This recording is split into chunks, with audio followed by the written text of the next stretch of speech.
What is going on, you guys, and welcome back to another video. Today this will pretty much be my top 10 favorite MCU movies. I figured that, with the release of Fantastic Four First Steps this past weekend, figured I would give you guys my top 10 favorite MCU movies. Number 10 for me is Captain America: The Winter Soldier. This movie I thought was a really damn good movie.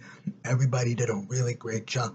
Of course, in the movie, Chris Evans still did a really great job as Captain America. Of course, you have Scarlett Johansson in there as Black Widow, and she, of course, does a good job. Now, yes, the identity of Winter Soldier. If you're a reader of the comics, you would pretty much know that it's Bucky. Of course, the action scenes. Of course, this is when the Russo brothers took over, and those action scenes are incredible. Like that entire highway fight scene is so freaking cool and badass. Hell yeah! And overall, it's just a really damn good movie. So hell yeah, Captain America: Winter Soldier for me, my number 10. Coming in at my number 9 for me is gonna be coming in at my number 9 for me is gonna be the original Guardians of the Galaxy. Now, this movie was a really great movie. Of course, this was, of course, when James Gunn was brought on board, and hell yeah, all the Guardians, of course, work really great with each other. All of the emotional moments were really great. Even the villain, Ronan the Accuser, I know a lot of people don't really care for that villain, but hey, I thought that he was a pretty good villain, pretty much. So hell yeah, the original, and of course that soundtrack is damn good, really damn good. Like seriously, hell yeah. So yeah, number 9 for me, Guardians of the Galaxy. Coming in at my number 8 for me is going to be Spider-Man: Homecoming. Now this was, of course, the first time, of course. Well, if you don't include his appearance in Civil War, but this is the first time that Tom Holland's Spider-Man came into the MCU. You have a great villain with Michael Keaton as the Vulture. The action scenes were all pretty good. The whole teenage aspect of the movie, like this whole kind of like Breakfast Club, but like with Spider-Man and stuff. And all of that was really great, of course, and all of Robert Downey Jr. Iron Man scenes were really great in the movie.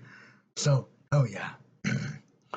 Spider-Man: Homecoming for me, number 8. Coming in at my number 7 for me is gonna be coming in at my number 7 for me is gonna be Guardians of the Galaxy 3, a really nice, great wrap up for the Guardians of the Galaxy, especially once you go into Rocket's whole backstory and like all of that just emotional, just gut-wrenching stuff, especially if you are an animal lover.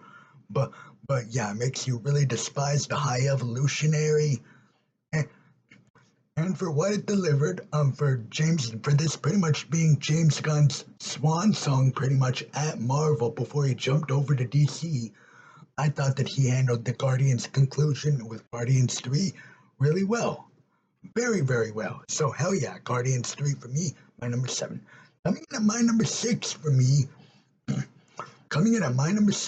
is gonna be Avengers Age of Ultron. This movie is extremely underrated. I don't get the hate that Age of Ultron gets. Oh, well, it sets up so many things like the Ragnarok and Civil War and all this, and this, and this, and this, and this, and this, and baby. Look, yeah, I get it, but, like, hey, it was kind of, necessary to set all that up. I thought that, James Spader as Ultron did a really good job. Now, yes, I do kind of wish that, the movie was, taken a little bit more seriously, because that's obviously what the trailers promised when we first saw this movie back in 2015.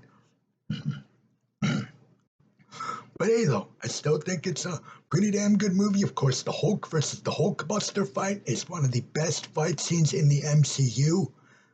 Hell yeah, hell yeah. And that big epic final battle at the end, really damn good. So, hell yeah, Avengers Age of Ultron, really damn great movie. Hell yeah. Coming in at my number five, here we go, boys. Here we go. The top five MCU movies. Here we go. Coming in at my number five for me, Captain America: Civil War.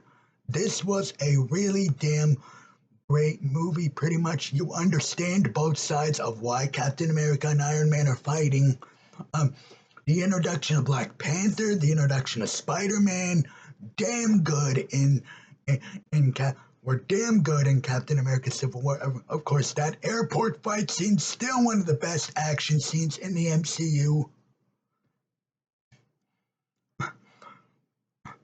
And of course, the whole revelation about Winter Soldier killing Tony's parents. Now, yeah, you could definitely kind of piece it together when you see the opening flashback sequence of the movie.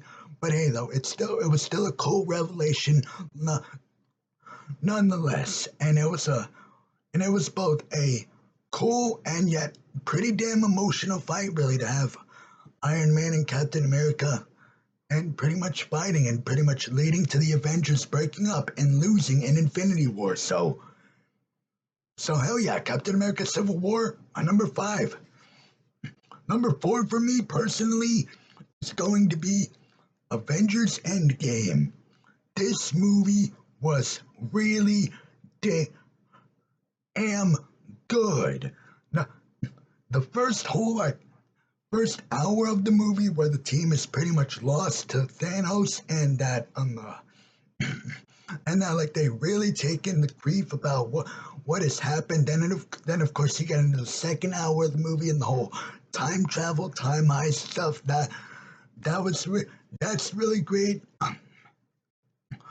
But it of course is that last epic final battle and like all this payoff, this just satisfying payoff that you get in the last half hour of Avengers Endgame, like when Captain America lifts Thor's hammer. Again, a joke that was in Age of Ultron, and yet that literally just gets paid off to perfection in Avengers Endgame. And of course, you had the whole thing, of course, where Iron Man snaps his fingers, and of course, Iron Man's dead. Seriously, again, I was tearing-eyed when I first saw that back in 2019. Seriously, tears were flowing hard. But hell yeah, Avengers Endgame, damn good movie, really damn good. My number three, Fantastic Four! Fantastic Four: First Steps. That is my number three favorite MCU movie. Just such a great, just such a damn good movie. Pretty much, I love the retro '60s style of this movie, and they casted everybody perfectly. Pedro Pascal, Vanessa Kirby, Joseph Quinn, and Evan Moss Backraft all deliver in their performances. You feel the threat of Galactus. You get the act. This is full on Galactus, not the crappy, cloud we got back in Rise of the Silver Surfer 2007. No, this is the actual legit Galactus, and Julia Garner as a Silver Surfer was damn good as well. And of course, that end credit scene gets me so excited for Avengers Doomsday. And everybody in my theater was clapping and cheering when they saw that end credit scene. So, hell yeah. Number three, Fantastic Four: First Steps. Number two for me, now these top two were tough, but for me, my number two, Spider-Man: No Way Home. This movie,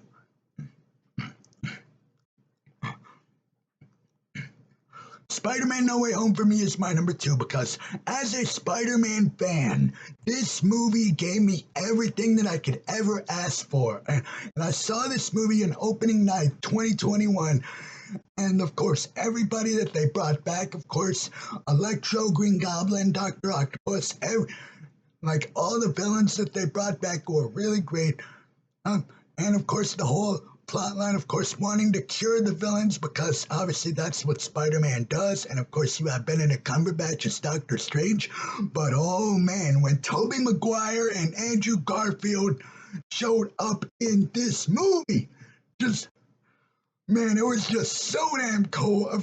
of course, Tobey Maguire got, of course, all the like it was so damn cool seeing all three Spider-Men together, working together, sciencing each other out, and teaming up to fight all their respective villains was damn good. And of course, the Aunt May's death was very heartbreaking when Green Goblin killed her.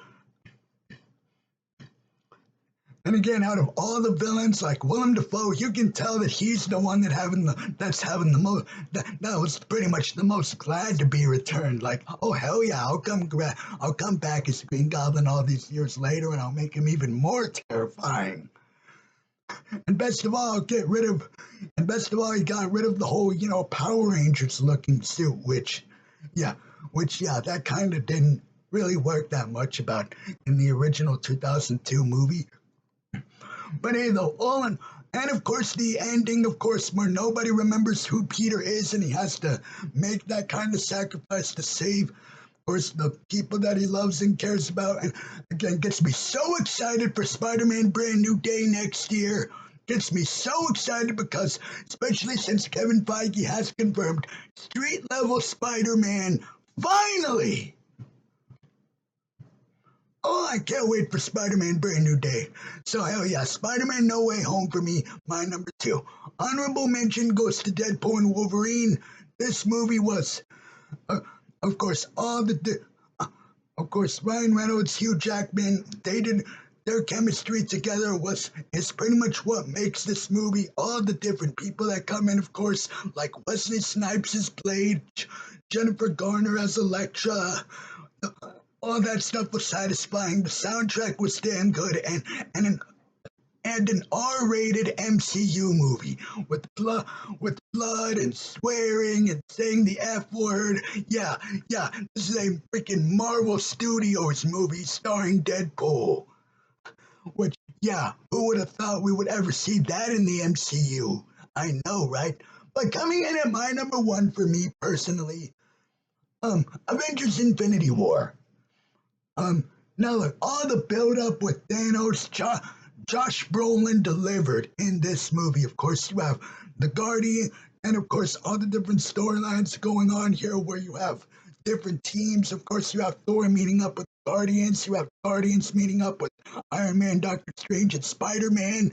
You have the whole big fight that goes down on a Titan spaceship. You had the scene where Thanos has to sacrifice Gamora, Loki dying, Vision dying, well, until they came back, obviously. But still, for the time back in 2018, we were like, oh, damn. And then, of course, that ending when Thanos snaps his fingers and you see half of our heroes being dusted, including, like seriously, just heartbreaking that you literally just like for real, like it was heartbreaking to see. And again, it was the most ballsy ending that they could go with at the time, where the team pretty much loses at the end of Infinity War. And of course, you understand why Thanos pretty much did what he had to do in that movie, obviously, because like too many like resources, pretty much like. So if I like snap my fingers, the entire population will pretty much be balanced. I mean, don't get me wrong, it's a sick and evil thing to do, yeah, but you kind of do understand why Thanos sees it that way. And again, though, the fact that you had to sit with that ending for like a year, almost like a year and a half until you got to Avengers Endgame, just for real, like that's how we were all feeling back in 2018. So yeah, Avengers Infinity War for me comes in my number 1. What do you guys think? What is your top 10 MCU movies? Or if you or you know what? If you can, rank all 37 MCU movies from worst to best. I would definitely love to see your guys' ranking down below in the comments. Now, I'm probably never gonna do like a big, like especially whenever we get to like 100 MCU movies. Yeah, I'm not even trying to rank all those. That is a shitload. Because that would be like a crap ton of movies. So yeah, what is your guys' top 10 favorite MCU movies? Let me know down below in the comments. Don't forget to like, share, comment, and subscribe as always for more videos. And don't forget that bell icon so you guys get notified whenever I upload brand new videos. With that, I will be seeing you guys later. Peace out.